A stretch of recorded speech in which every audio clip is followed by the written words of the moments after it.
ನಮಸ್ಕಾರ. ರಾಷ್ಟ್ರ ಕ್ರಾಂತಿ ನ್ಯೂಸ್ಗೆ ಸ್ವಾಗತ. ಜೂನ್ 21ರಂದು ನಡೆಯಲಿರುವ ಜನಸ್ಪಂದನ ಕಾರ್ಯಕ್ರಮದ ನಿಮಿತ್ತ ಪೂರ್ವಭಾವಿ ಸಭೆ. ರೋಣ ಪಟ್ಟಣದ ತಹಶೀಲ್ದಾರ್ ಕಚೇರಿಯಲ್ಲಿ ಗುರುಭವನದಲ್ಲಿ ಜೂನ್ 21ರಂದು ನಡೆಯಲಿರುವ ಜಿಲ್ಲಾಧಿಕಾರಿಗಳಾದ ಎಂಎಲ್ ವೈಶಾಲಿ ಹಾಗೂ ಶಾಸಕ ಜಿಎಸ್ ಪಾಟೀಲ್ ಅವರ ನೇತೃತ್ವದಲ್ಲಿ ನಡೆಯಲಿರುವ ಜನಸ್ಪಂದನ ಕಾರ್ಯಕ್ರಮ ನಿಮಿತ್ತವಾಗಿ ಪೂರ್ವಭಾವಿ ಸಭೆ ನಡೆಯಿತು.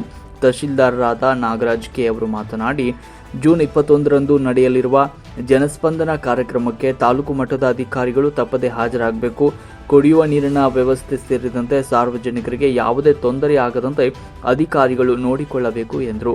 ಇದೇ ಸಂದರ್ಭದಲ್ಲಿ ಕುಡಿಯುವ ನೀರು ಮತ್ತು ನೈರ್ಮಲ್ಯ ಇಲಾಖೆ ಅಧಿಕಾರಿ ಸಿಆರ್ ಮಹಾದೇವಪ್ಪ, ಕೃಷಿ ಅಧಿಕಾರಿ ರವೀಂದ್ರ ಗೌಡ ಪಾಟೀಲ್, ಪುರಸಭೆ ಮುಖ್ಯ ಅಧಿಕಾರಿ ರಮೇಶ್ ಗೊಂದ್ಕರ್, ಶಿವಯೋಗಪ್ಪ ರೀತಿ, ಬಸವರಾಜ್ ಅಂಗಡಿ, ಬಲವಂತಪ್ಪ ನಾಯಕ್, ಕೆಎ ಕನೋಜ್, ಗಿರೀಶ್ ಹೊಸೂರು ಸೇರಿದಂತೆ ವಿವಿಧ ಇಲಾಖೆಯ ಅಧಿಕಾರಿಗಳು ಹಾಗೂ ಸಿಬ್ಬಂದಿಗಳು ಈ ಸಭೆಯಲ್ಲಿ ಹಾಜರಿದ್ದರು.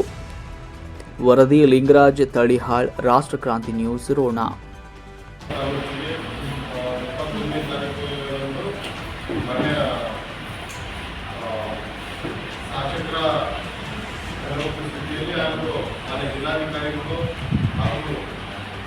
ಮುಖ್ಯ ಕಾರ್ಯನಿರ್ವಹಣಾಧಿಕಾರಿಗಳು ಹಾಗೂ ಮಾನ್ಯ SP ಸಾಹೇಬರ ಉಪಸ್ಥಿತಿಯಲ್ಲಿ ಜರುಗಲಿದೆ. ಅದಕ್ಕೆ ಸಂಬಂಧಪಟ್ಟಂತೆ ನಾವು ಇವತ್ತಿನ ಕೆಲವೊಂದು ಚರ್ಚೆಯನ್ನು ಮಾಡಲಿಕ್ಕೆ ಇಲ್ಲಿ ಈ ಮುಂದೆ ನಾವು ಇಲ್ಲಿಗೆ ಆಗಬೇಕಾದ್ರೆ ಅದು ಅರ್ಜೆಂಟಲ್ ಆಗಿದ್ದು ಮೇಡಮ್ ಅವರೇ ಒಂದು ಜಿಲ್ಲಾಧಿಕಾರಿಗಳು ಹೋಗ್ಬಿಟ್ಟು ಅವತ್ತು 1 ಅವರ್ ಅಷ್ಟೇ ತೆಗೆದುಬಿಟ್ಟಿದ್ದು ಇಲ್ಲೇ ಮಾಡಿ ಕೊಟ್ಟರು. ಅದಕ್ಕಿಂತ ಮುಂಚೆ ನಾನು ಇರಲಿಲ್ಲ. ಕೆಲಸದ ಕಲಿಸೋದು ಕೂಡ ಅದು ನಂತರನೇ ಬಂದಿರೋದು. ಸೊ ಹಿಂದೆ ತಾವು ಇದ್ದಿದ್ರೆ ಎಲ್ಲೆಲ್ಲಿ ಮಾಡಿದ್ದೀರಿ, ಆಮೇಲೆ ಈಗಲೂ ರೋಣದಲ್ಲೇ ಆಗೋದು. ಸೊ ನಮ್ಮ ಕಡೆ ಇಲ್ಲೇನು ನಾವು ಈಗಾಗಲೇ ಇದ್ದೀವಿ.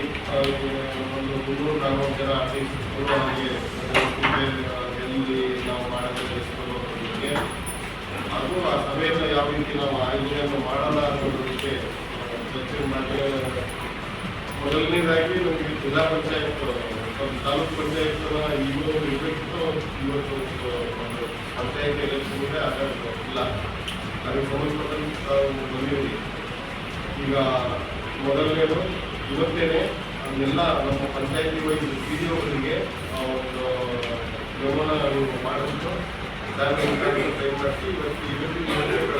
ನಾಳೆ ಮತ್ತು ನಾಡಿದ್ದು 19 ಮತ್ತು 22 ದಿನ ನಮ್ಮ ಏನು ಕಸ ವಿಲೇವಾರಿ ಗಾಡಿಗಳು ಅಡ್ಡಾಡ್ತವೆ ಪಂಚಾಯತಿಗಳಲ್ಲಿ, ಆ ಇದರಲ್ಲಿ ಅನೌನ್ಸ್ಮೆಂಟ್ ಈ ರೀತಿ 21ನೇ ತಾರೀಕು ರೋಣದಲ್ಲಿ ದೇವಸ್ಥಾನದ ಸಭೆ ಇರುತ್ತೆ.